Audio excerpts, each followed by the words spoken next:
거실 창문으로 늦은 오후 햇살이 비스듬히 들어왔다. 햇빛 속 먼지가 천천히 떠돌며 오래된 집안의 고요를 더 짙게 만들었다. 유리 테이블 위엔 서랍 깊숙한 곳에서 꺼낸 낡은 통장이 펼쳐져 있었다.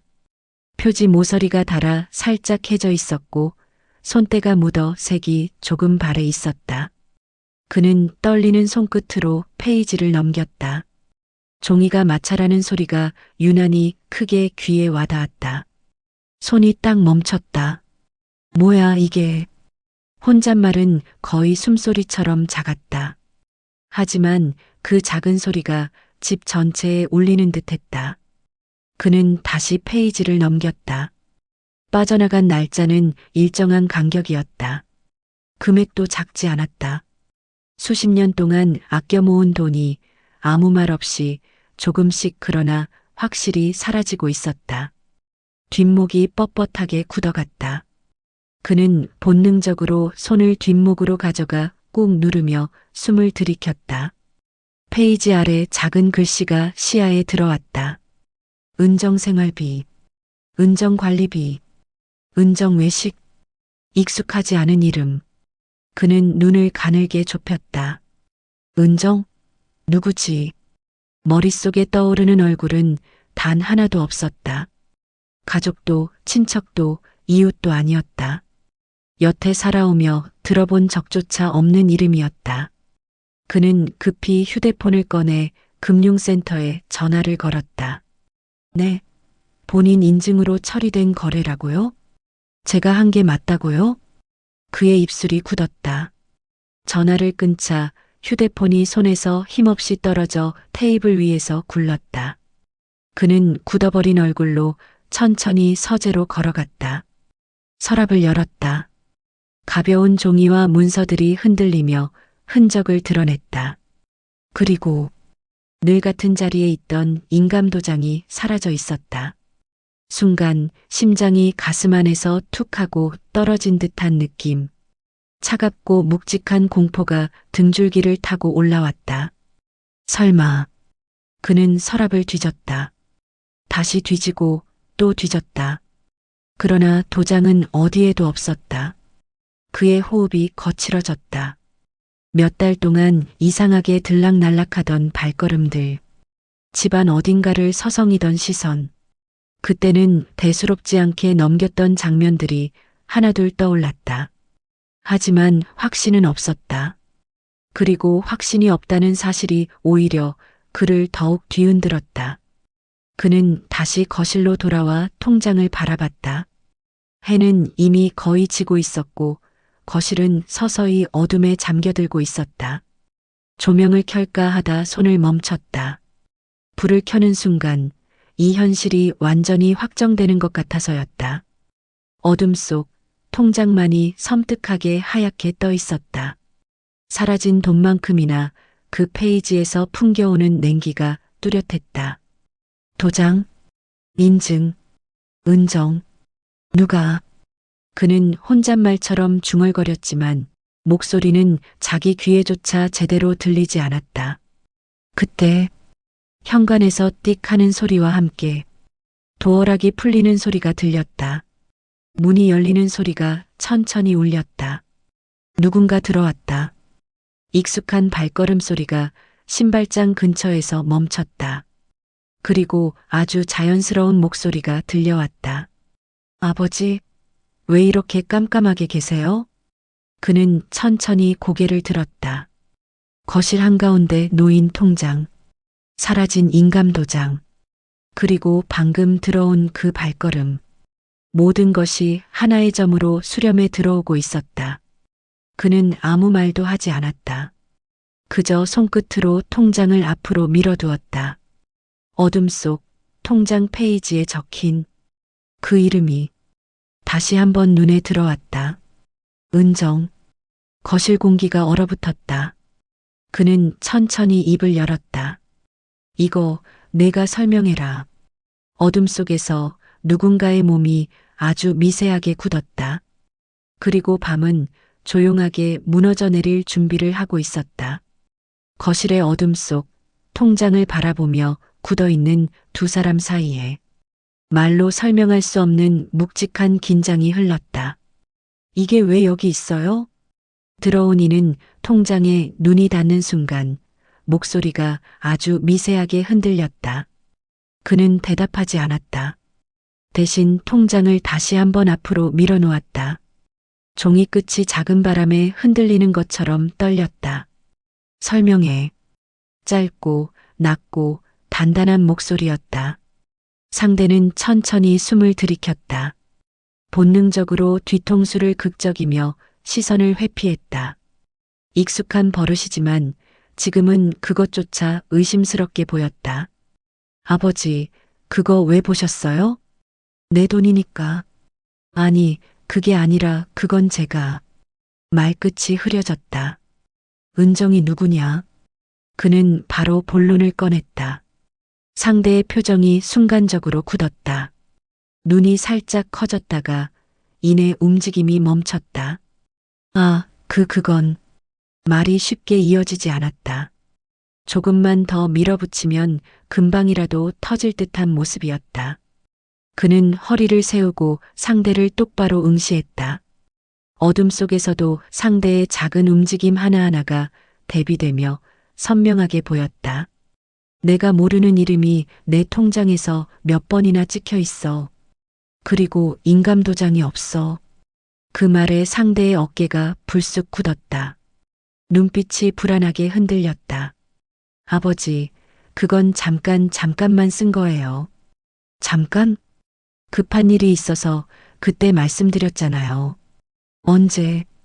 그날이요. 아버지가 술 드셨던 날 도장 좀 빌린다고. 그는 천천히 고개를 저었다. 기억은 희미했다. 하지만 단 하나는 분명했다. 이렇게 큰 돈을 맡긴 적은 없다. 내가 너한테 이 통장 마음대로 쓰라고 한 적 없다. 말이 떨어지는 순간 방 안의 공기가 더 차갑게 가라앉았다. 상대는 입술을 세게 깨물었다. 손을 허리에 올렸다 내렸다. 흔들리는 버릇이 계속 반복됐다. 아버지 진짜 죄송한데 그게 좀 복잡해요. 복잡? 그는 거의 속삭이듯 되뇌었다. 그리고 천천히 통장을 펼쳐 메모란을 가리켰다. 여기 적힌 은정. 누구냐고 묻고 있다. 상대는 숨을 몇 번 삼켰다. 눈을 질끈 감았다 뜨고 말을 시작하려다 말고 결국 의자에 털썩 앉았다. 그 사람이에요. 사람? 제가 만났던 사람. 매우 길고 불편한 정적이 흘렀다. 거실 시계 초침이 딱딱 하는 소리를 유난히 크게 냈다. 그는 천천히 말했다. 내가 만난 사람? 네. 돈은 그 사람이 필요하다고 해서. 말하는 동안 목소리가 점점 작아졌다. 끝내 마지막 단어는 거의 바람소리 같이 허약하게 사라졌다. 그는 손을 이마에 가져갔다. 손바닥이 이마에서 미끄러지는 동안 수십 년 인생에서 단 한 번도 이렇게 무기력했던 순간이 있었던가 싶었다. 그 사람한테 돈을 줬다고? 네. 내 돈으로? 죄송해요. 사과는 가볍지 않았다. 하지만 그 진심과 별개로 사라진 돈은 돌아오지 않았다. 그는 통장을 천천히 닫았다. 접히는 종이의 감촉이 유난히 거칠게 느껴졌다. 얼마를 줬냐? 정확히는 잘 모르겠다? 처음엔 조금이었는데 나중엔 계속. 그는 깊게 눈을 감았다가 떴다. 그 사이 숨소리가 크게 울렸다. 얼굴은 본 적 있냐? 봤어요. 근데 지금은 연락이 안 돼요. 그래서 이리저리 빠져나간 거냐? 네. 그러나 그 속에는 모든 상황이 들어 있었다. 잠시 침묵했다. 아무도 움직이지 않았다. 집 전체가 숨을 멈춘 듯 조용했다. 그는 테이블 아래로 눈을 떨굴 때 작은 목소리가 다시 들렸다. 아버지, 저도 속았어요. 그는 대답하지 않았다. 그 말이 진심인지 아닌지 판단할 힘조차 없었다. 그저 조용히 고개를 숙인 채 통장 위에 얹어둔 손만 가만히 떨리고 있었다. 창밖에서는 바람이 세차게 불며 유리창을 울렸다. 밤이 깊어지고 있었다. 그리고 그 깊은 밤 속에서 누군가는 진실을 털어놓았고 누군가는 평생의 신뢰가 무너지는 소리를 들었다. 그러나 이건 아직 시작이었다. 가장 큰 균열은 아직 나타나지 않았다. 밤은 깊었지만 거실 불빛은 꺼질 줄 몰랐다. 탁자 위에 놓인 통장과 인감도장 케이스, 그리고 식지 않은 냉커피가 마치 오늘의 균열을 상징하듯 어둡게 놓여 있었다. 그는 자리에서 천천히 일어났다. 관절이 굳은 몸을 펴며 손등으로 무릎을 짚었다. 그 작은 동작 하나에도 지친 기색이 묻어 있었다. 그 사람 번호. 그는 짧게 말했다. 앉아있던 이는 한참을 망설이다. 마침내 휴대폰을 꺼내 번호 목록을 보여줬다. 그는 폰을 받아들고 번호를 눌렀다. 스피커로 전환해 책상 위에 내려놓았다. 뚜뚜뚜. 경쾌한 신호음이 몇 번 울리더니 기계적인 여자 목소리가 흘러나왔다. 현재 고객에게 연결할 수 없습니다. 그는 휴대폰을 내려놓으며 아주 짧게 그러나 깊은 한숨을 내쉬었다. 언제부터 이랬냐? 한두 달 전부터요. 2달? 그는 고개를 확 들었다. 눈빛이 아주 미세하게 달라졌다. 연락 2달 동안 안 되는데 그동안 넌 뭐 했냐? 상대는 입술을 꼭 다물었다. 손가락 끝이 바닥을 톡톡 건드렸다. 고백하기 싫은 듯한 표정이었지만 결국 입을 열었다. 처음엔 도와달라고 해서 줬어요. 사업한다고 마지막이라고. 그래서 그냥 믿었는데 목소리가 떨렸다. 말이 이어졌다. 1번, 2번 나중엔 그 사람이 저 없으면 안 된다면서. 그때는 이미 많이 늦었고 그는 그 대사를 듣는 동안 얼굴 근육이 조금씩 굳어갔다. 그래서 내 통장을 쓴 거냐? 처음엔 아니었어요. 근데 그 사람이 급하다고. 저도 가진 게 없으니까. 그래서 내 걸 썼다? 네. 반박할 말이 없었다. 그저 사실이었다. 그는 의자에 다시 앉았다. 두 손을 포개고 턱 아래 가져간 채 긴 시간 아무 말 없이 시선을 바닥에 고정했다. 그 사이 상대는 조심스럽게 말을 덧붙였다. 아버지, 저 정말 속은 거예요. 그래서 책임이 없어지냐? 그 말은 날카롭지 않았지만 상대의 어깨를 깊게 내려앉게 했다. 방 안에는 다시 정적이 깔렸다. 그동안 서로에게 하지 않았던 말들이 천장에 매달린 채 떨어지지 못하고 떠돌고 있었다. 그는 천천히 손을 뻗어 통장을 다시 펼쳤다. 메모란 곳곳에 적힌 짧은 메모들. 은정 전달, 은정 빌려줌, 은정 병원비, 금액들, 그리고 빠져나간 날짜들. 패턴이 있었다. 정확하게 일정한 간격으로 반복되는 출금. 이건 병원비 쓰는 사람의 패턴이 아니다. 그는 단호하게 말했다.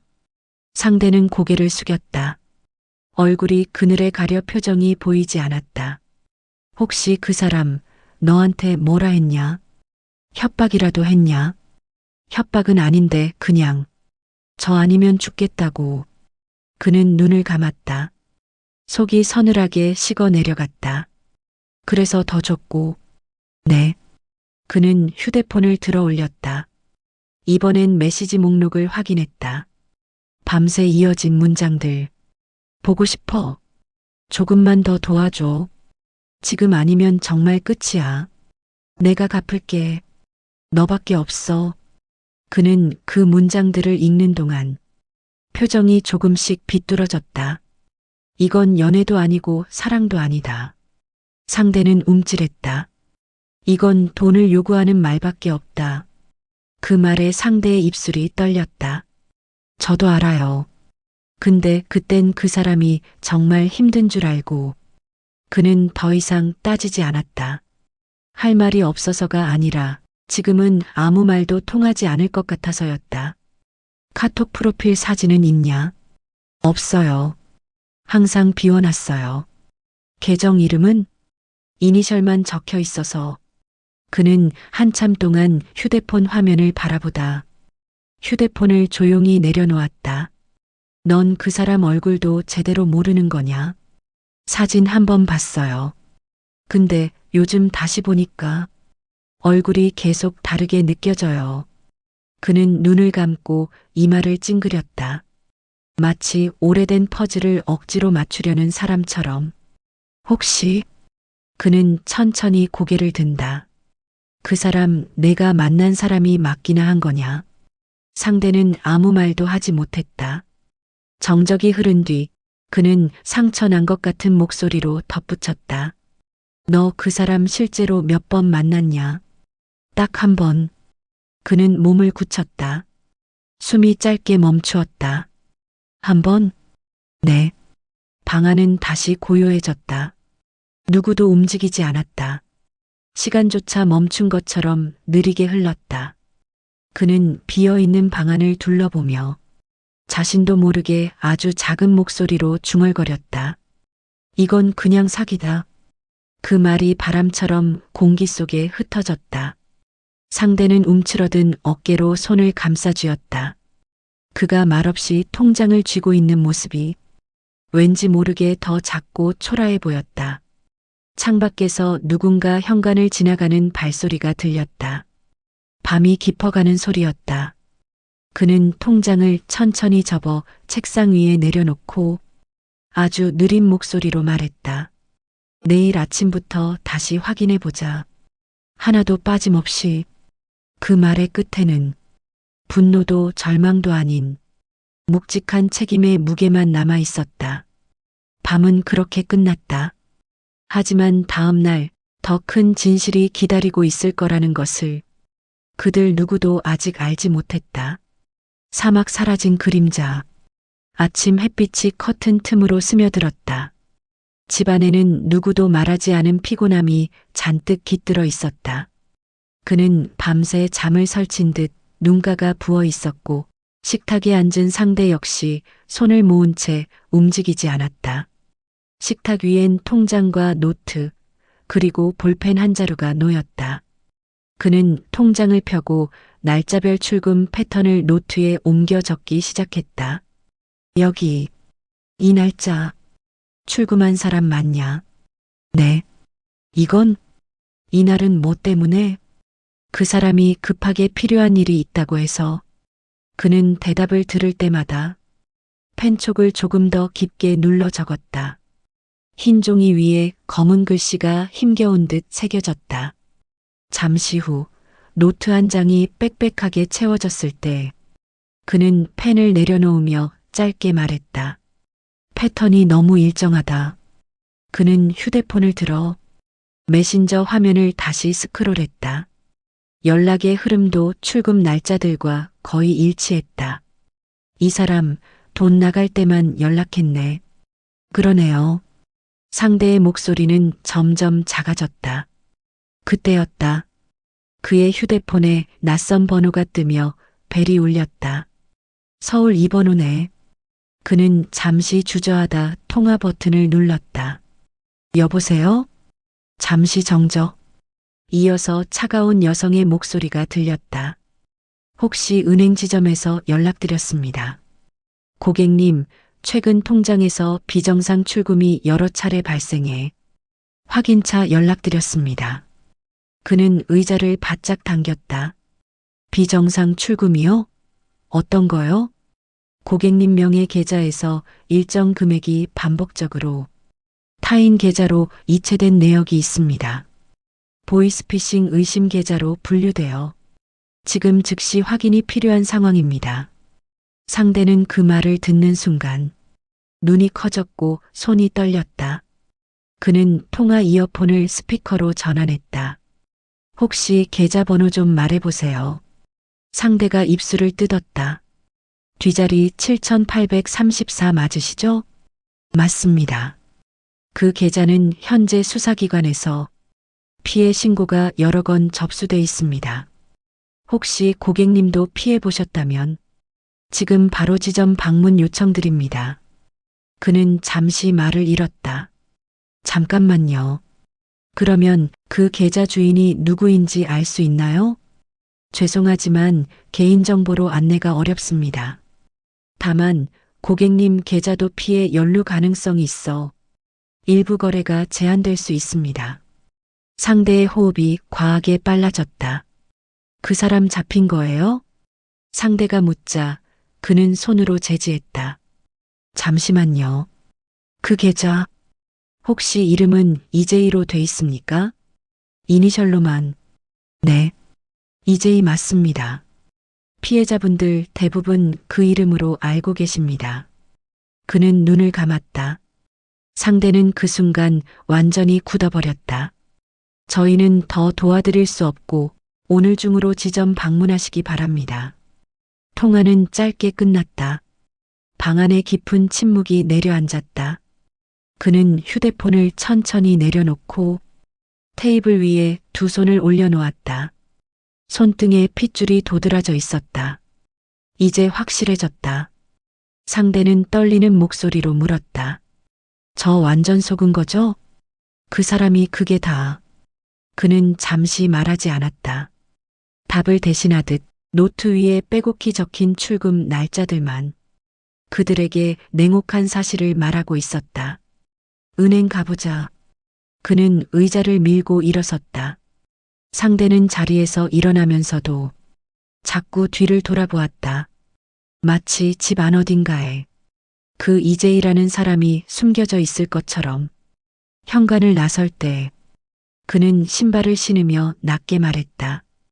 이렇게까지 당했을 줄은 몰랐다. 아침 공기가 차게 느껴졌다. 두 사람은 걸음을 재촉했지만 발걸음은 무겁기만 했다. 은행 안은 아침인데도 시끌벅적했다. 창구 앞마다 대기 번호표를 든 사람들이 줄지어 있었다. 와글거리는 소음 속에서도 그와 상대는 아무 말도 하지 않았다. 번호가 불리자 창구 앞으로 다가갔다. 어떤 업무 도와드릴까요? 그는 통장을 내밀었다. 이 계좌 출금 내역 좀 확인하고 싶습니다. 사기 피해일 가능성이 있어서요.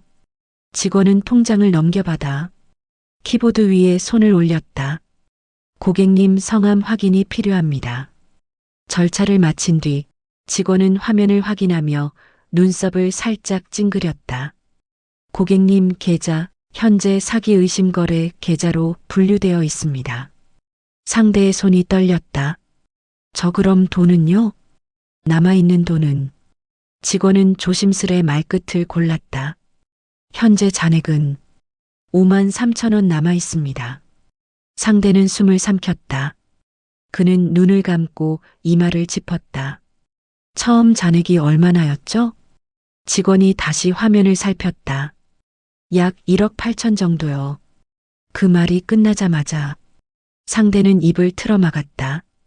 숨이 새어나오지 않는 듯 가슴이 파르르 떨렸다. 그는 그 모습을 지켜보며 눈길을 다른 곳으로 돌렸다. 눈앞에서 무너지는 듯한 모습을 도저히 바라볼 수 없었던 것이다. 직원은 조심스럽게 서류를 꺼냈다. 경찰에 피해 신고 접수하시고 저희 은행도 관련 서류 작성하셔야 합니다. 상대는 떨리는 손으로 서류를 받아들었다. 종이 위에 적힌 사기 피해 사실 확인서라는 글자가 잔혹하게 선명했다. 그는 펜을 들어 서류를 작성하는 상대를 보다가 짧게 말했다. 왜 그 사람 말만 믿었어? 그 말은 비난이라기보다 괴로움에 가까웠다. 상대는 펜을 쥔 손으로 눈을 닦았다. 눈물이 종이에 닿아 번졌다. 그때는 정말 나를 믿어주는 사람이라고 생각했어요. 그는 잠시 숨을 골랐다. 사람은 믿고 싶을 때 더 잘 속는다. 상대의 어깨가 천천히 무너져 내렸다. 서류 작성을 끝내고 은행 밖으로 나와도 공기는 여전히 무거웠다. 햇빛은 따갑게 비추는데 두 사람에게는 아무 따뜻함도 닿지 않았다. 그는 노란 은행 건물을 올려다보며 천천히 말했다. 이제 처음부터 다시 알아보자. 그 사람 어디서 만났는지, 연락처, 대화 내용. 하나라도 놓치지 말자. 상대는 고개를 끄덕였지만 눈빛은 여전히 불안에 잠겨 있었다. 그는 한 걸음 내디디며 말했다. 이제 시작이다. 그러나 그 말 뒤에 이어질 미래가 희망일지 더 깊은 절망일지 아직 누구도 알지 못했다. 오막 지워진 흔적들, 집으로 돌아오는 길, 택시 창밖으로 스치는 풍경은 평소와 다름없이 흘러가고 있었지만 두 사람의 귀에는 아무 소리도 들리지 않았다. 도로 위에 빵빵거리는 클렉슨도 상가에서 흘러나오는 라디오 음악도 그저 멀고 낯선 소음처럼 들릴 뿐이었다. 집에 도착하자마자 그는 현관에 놓였던 슬리퍼도 신지 않은 채 곧장 거실 책상으로 향했다. 그리고 말했다. 휴대폰 줘봐. 상대는 아무 말 없이 휴대폰을 건넸다. 손끝이 조금 떨렸다. 그는 전화 목록부터 확인했다. 통화 기록은 거의 없었다. 두어 번의 짧은 통화뿐. 그마저도 몇 초 단위. 이 사람하고 통화한 건 이게 다냐? 말로 하는 걸 싫어했어요. 대부분 메시지로 했어요. 그는 고개를 끄덕이며 메신저 앱을 열었다. 대화창이 떴다. 하지만 그는 즉시 이상한 점을 느꼈다. 대화 내용이 왜 이래? 스크롤을 내릴수록 문장이 끊겨 있었다. 앞뒤 맥락이 이상했다. 마치 누군가 일부러 특정 메시지만 남겨둔 듯한 흐름. 삭제했냐? 저는 안 했어요. 근데 왜 이렇게 띄엄띄엄 남아있어? 그 사람이 가끔 메시지 보내고 바로 지웠어요. 민감한 얘기니까라면서 그는 휴대폰 화면을 내려다보며 턱을 굳게 다물었다. 흔적을 일부러 지운 거네. 그는 눈을 좁혀 메시지 목록을 다시 살폈다. 하트 이모티콘, 짧은 부탁들, 미묘하게 감정을 건드리는 표현들. 그러나 정작 중요한 건 하나도 남아있지 않았다. 계좌번호를 보낸 메시지도 돈이 필요하다며 사정하던 긴 설명도 전부 사라져 있었다. 그는 깊게 숨을 내쉰 뒤 천천히 말했다. 이 사람 상대방 방에서도 메시지 삭제되는 기능 썼다.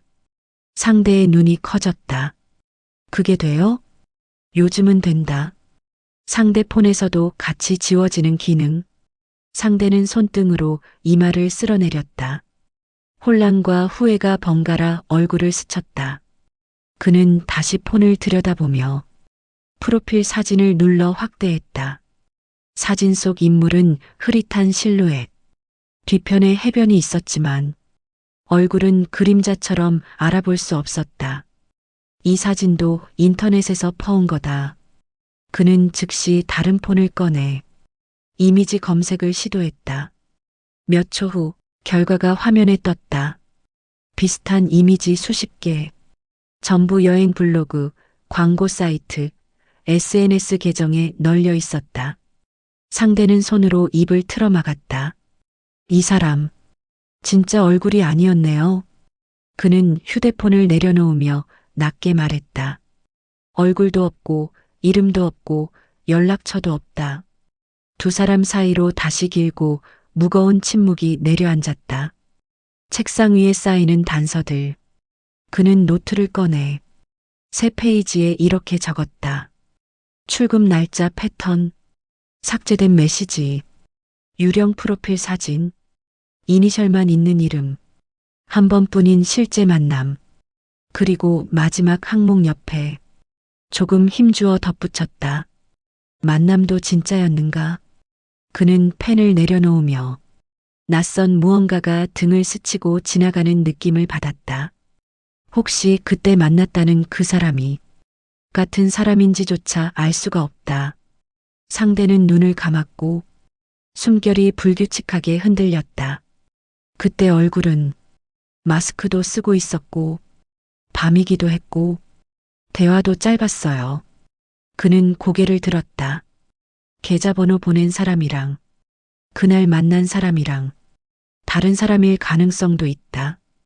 그 한마디에 상대의 얼굴은 급격히 창백해졌다. 그럼 제가 본 건 아무 상관도 없는 사람일 수도? 그렇지. 상대는 손으로 머리를 감쌌다. 숨이 짧게 가뿜으며 들렸다. 그는 그 모습을 보며 담담하게 말을 이었다. 이제 그 사람이 누군지 찾는 건 거의 불가능하다. 그럼 그 사람이 가져간 돈은? 그는 대답 대신 통장을 집어들었다. 종이의 두께는 그대로인데 그 안의 시간들은 모조리 비어 있었다. 그 사람하고 얘기할 때 혹시 이상했던 점 없었냐? 그가 물었다.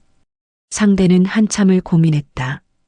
기억을 꺼내는 것만으로도 죄책감과 부끄러움이 뒤엉켜 보였다.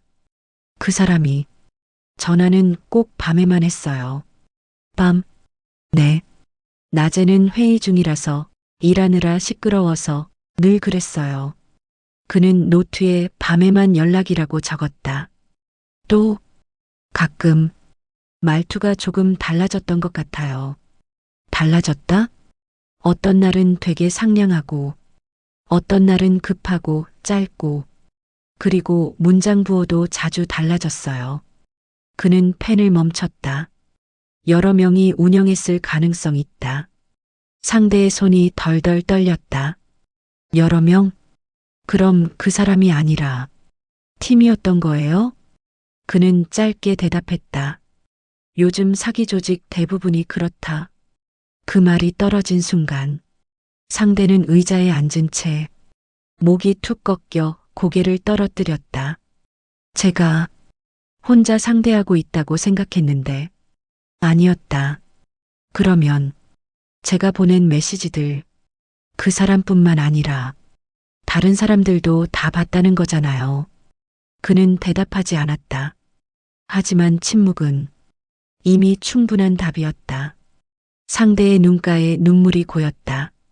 떨어질 듯 말 듯 긴장된 선을 유지하다가 마침내 뚝 하고 떨어졌다. 모니터에 나타난 마지막 단서. 그는 마지막 희망을 찾아 컴퓨터를 켜 메시지 백업을 시도했다. USB를 꽂고 데이터 복구 프로그램을 실행했다. 한참 지나자 복구된 파일 목록이 뜨기 시작했다. 그는 숨을 죽이고 화면을 살폈다. 삭제된 사진, 삭제된 메시지, 삭제된 연락처들. 그중 하나가 눈에 들어왔다. JPG. 이건 뭐지?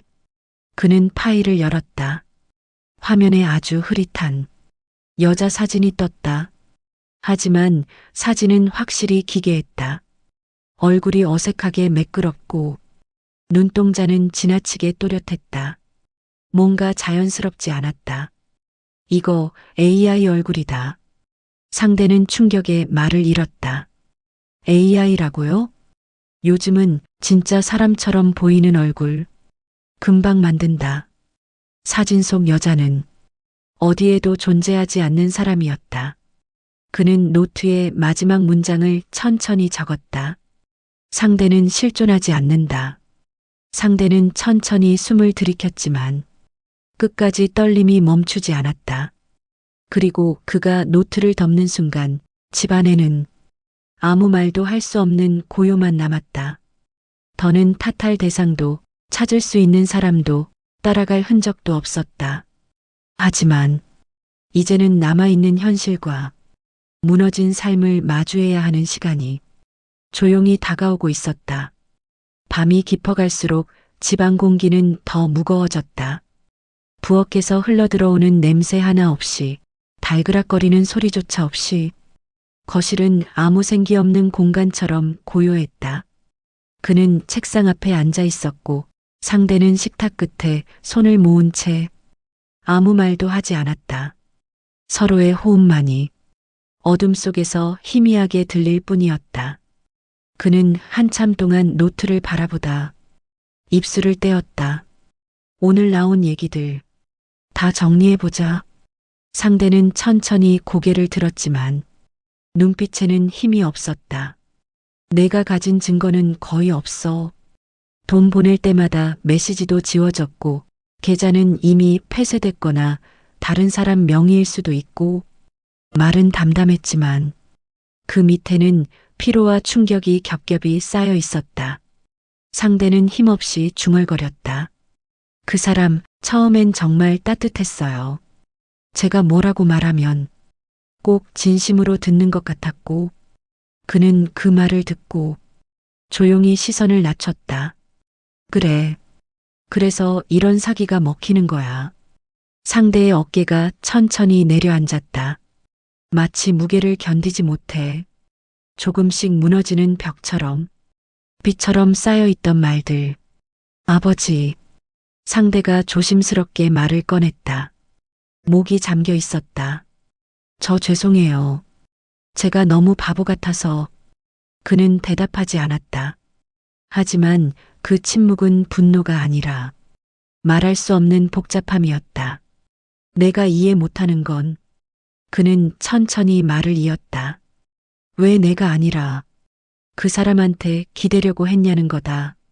상대는 움찔했다. 말문이 막힌 듯 눈동자만 허공을 헤맸다. 아버지한테 제가 말하면 혼날까봐. 그는 그 대답에 단단히 굳어있던 얼굴이 조금씩 풀렸다. 그래서 모르는 사람한테 말한 거야? 상대는 고개를 숙이며 말했다. 모르는 사람이니까 더 잘 들어줄 것 같았고 기대도 할 수 있을 것 같았어요. 관심도 주고 말 한마디도 따뜻했고 그는 입술을 세게 눌렀다. 한동안 아무 말도 하지 않았다. 그 사람은 너한테 관심 준 게 아니라 돈에 관심 있었던 거다. 그 말은 다정하지 않았지만 거짓도 아니었다. 상대의 눈에서 또 한 줄기 눈물이 떨어졌다. 알아요, 이제는. 근데 그땐 누가 좀 나 알아봐줬으면 해서. 그는 그 말을 듣고 천천히 숨을 내쉬었다. 그래도 그렇지. 돈 문제는 말을 했어야지. 상대는 대답하지 못했다. 그는 잠시 상대를 바라보다 아주 작은 목소리로 말했다. 나도 잘못했다. 너한테 말 걸고 얘기 듣고 좀 더 했어야 했다. 상대는 고개를 들었다. 그 얼굴에는 놀라움과 후회가 뒤섞여 있었다. 아버지가 잘못한 게 어딨어요. 잘못했다. 그는 단호하게 말했다. 내가 저런 사람한테 기댈 정도였으면 내가 더 일찍 눈치챘어야지. 상대는 눈물을 닦으며 고개를 떨궜다. 그는 테이블 위에 여러 단서를 정리해 올렸다.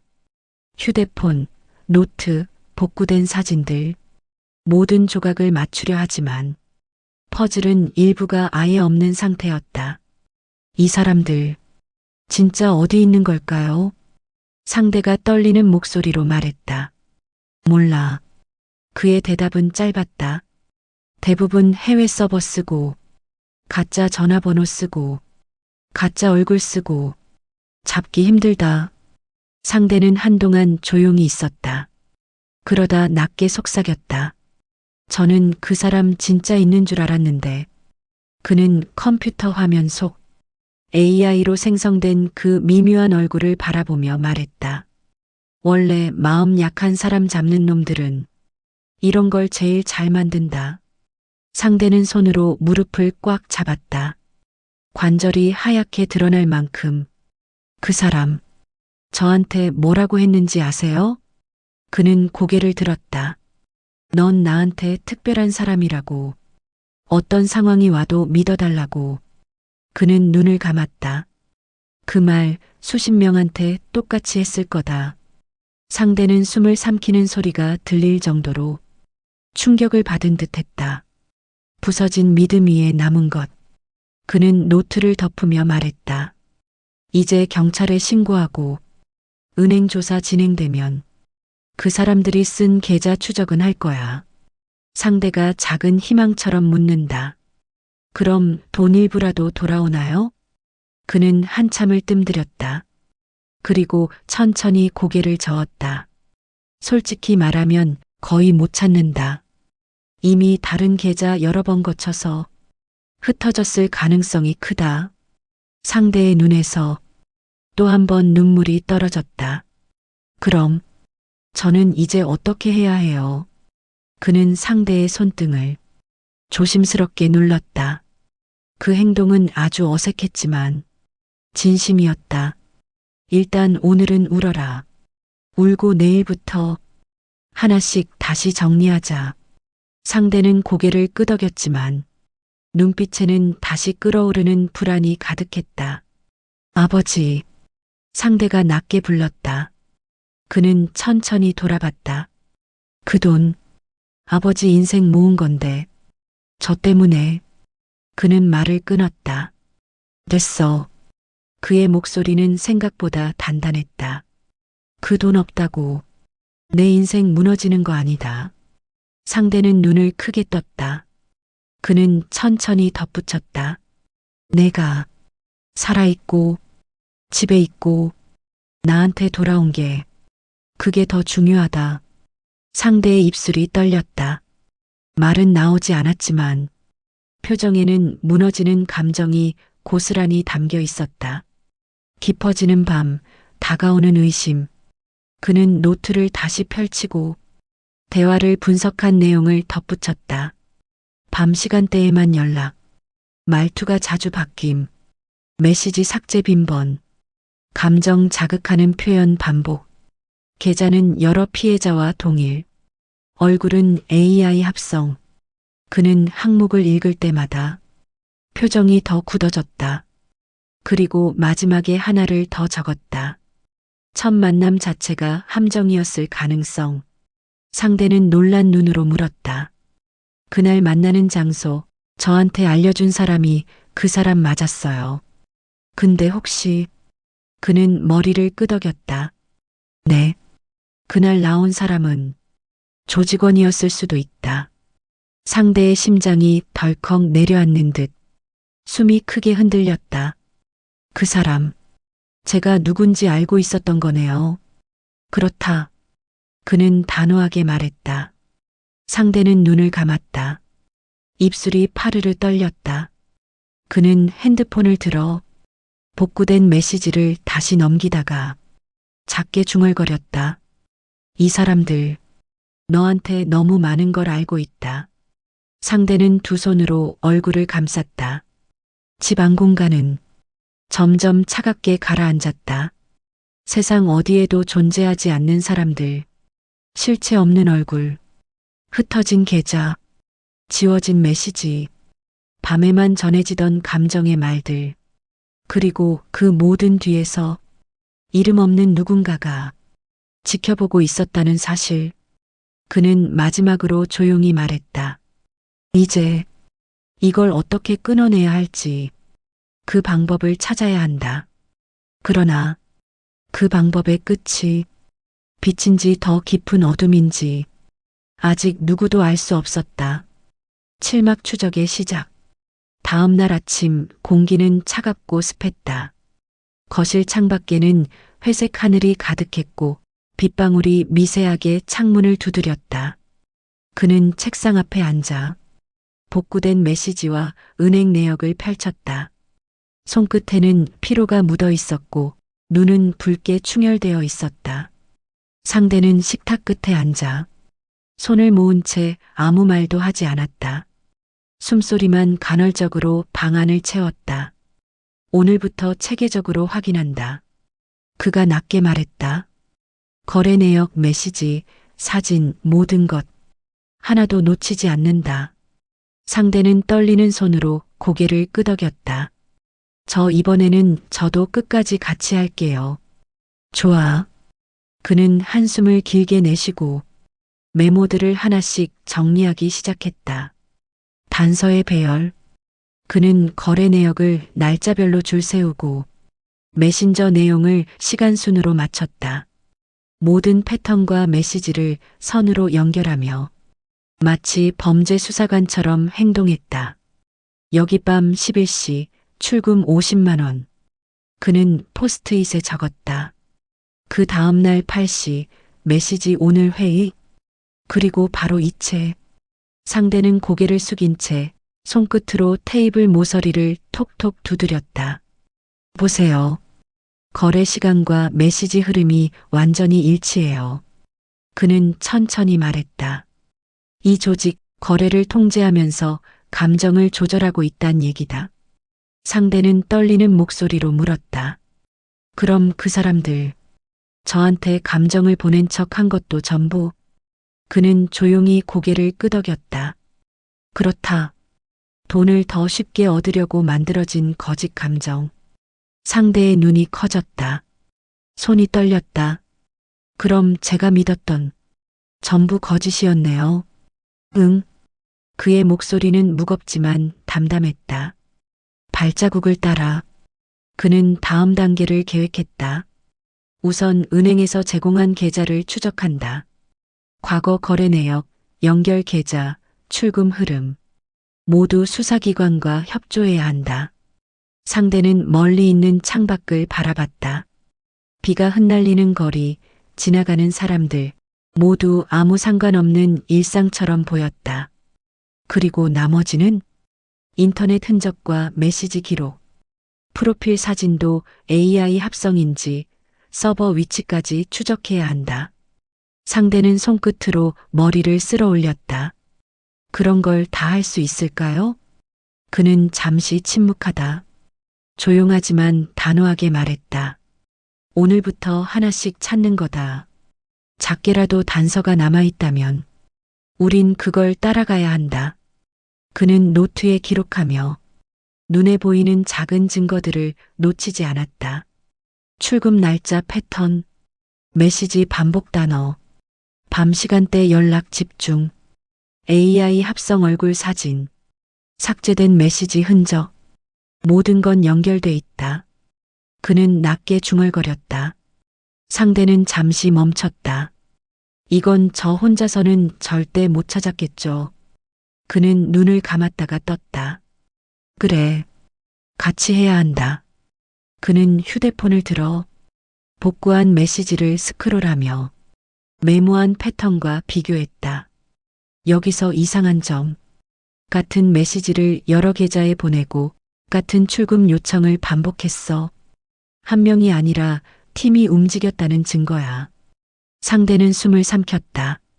팀? 응. 단독 범행이면 이렇게 정교할 수 없어. 그는 잠시 노트를 내려다보았다. 그리고 작은 목소리로 덧붙였다. 이제 진짜 추적이 시작된다. 불안과 각오.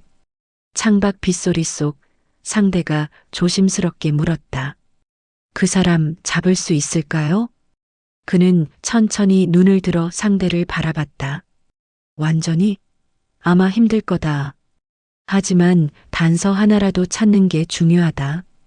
우린 적어도 진실을 마주해야 한다. 상대는 입술을 깨물었다. 네, 함께 할게요. 그는 다시 노트로 시선을 돌렸다. 복구된 메시지, 출금 내역, AI 사진, 그리고 조직 가능성을 기록한 메모들. 이번엔 놓치지 않는다. 그 순간 창밖으로 어둠 속에서 누군가 지나가는 듯한 그림자가 스쳤다. 상대가 움찔했다. 아버지 저기. 그는 고개를 끄덕이며 낮게 말했다. 조심해야 한다. 우린 지금 추적자고 그쪽은 지켜보는 쪽이다. 방 안 공기는 다시 한번 무겁게 내려앉았다. 그리고 두 사람은 서로의 결심을 확인한 채 책상 위 단서를 바라보았다. 침묵 속에서 단 하나의 진실만이 분명했다. 이제 시작이다. 며칠 후 집안은 평소보다 조용했다. 비가 갠 뒤의 날씨처럼 공기는 차갑지만 맑았다. 그는 여전히 책상 앞에 앉아 노트와 복구된 자료, 은행 거래 내역을 정리하고 있었다. 상대는 식탁 끝에서 차분히 그를 지켜보며 손가락 끝으로 테이블을 두드리며 생각에 잠겨 있었다. 혹시 이제 결론을 알 수 있을까요? 그가 천천히 고개를 들어 상대를 바라봤다. 거의 다 확인했다. 그는 한숨을 내쉬고 노트 위 메모들을 손끝으로 쓸어 정리했다. 사람은 단 한 명이 아니었어. 거래 계좌도 여러 명 연결돼 있었고, 사진은 AI 합성이었고, 메시지 대부분은 조직에서 통제한 흔적. 상대는 숨을 가다듬었다. 그럼 제가 믿었던 모든 게 다 거짓이었네요. 그는 잠시 고개를 떨궜다가 노트를 탁 치며 말했다. 그렇다. 하지만 중요한 건 우린 이제 그 사실을 안다는 거다. 상대는 고개를 숙였다. 그럼 돈은? 그는 잠시 침묵했다. 돌아올 가능성은 거의 없어. 이미 여러 계좌를 거쳐 흩어졌을 거다. 상대의 손이 떨렸다. 눈물 대신 가슴 깊이 한숨이 흘렀다. 그럼 이제 끝인 거네요? 끝은 아니다. 우린 단서와 진실을 남겼다. 그걸로 추후 대비는 가능하다. 다만 다시 같은 일을 반복하지 않도록 조심하며 살아야 한다. 그는 노트 위 단서를 천천히 접으며 머릿속으로 흐트러진 퍼즐을 정리했다. 남겨진 흔적. 그는 복구된 메시지와 사진들을 서랍 깊숙이 넣으며 생각했다. 눈앞의 증거는 이제 아무 쓸모 없을지 몰라도 마음속에 각인된 사건의 기억은 그 어떤 숫자보다 무겁게 남았다. 상대는 손끝으로 얼굴을 감싸며 작은 목소리로 중얼거렸다.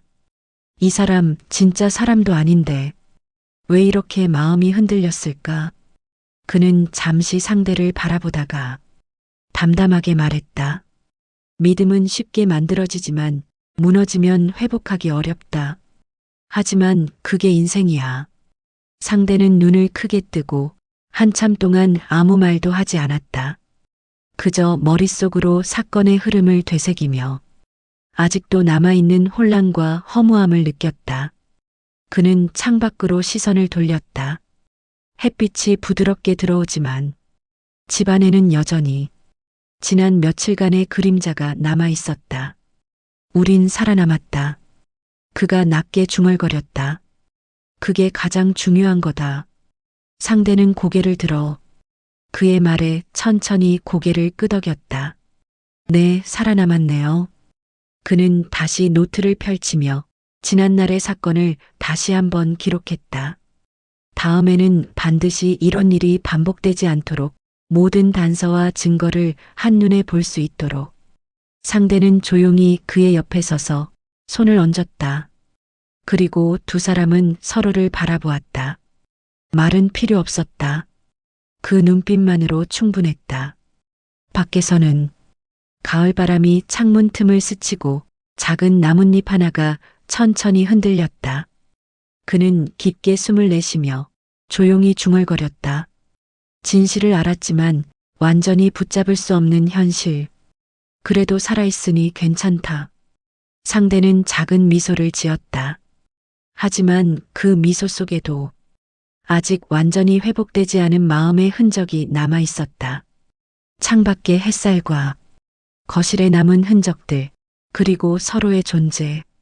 그 모든 것이 지난 며칠간의 상처를 말없이 감싸 안았다.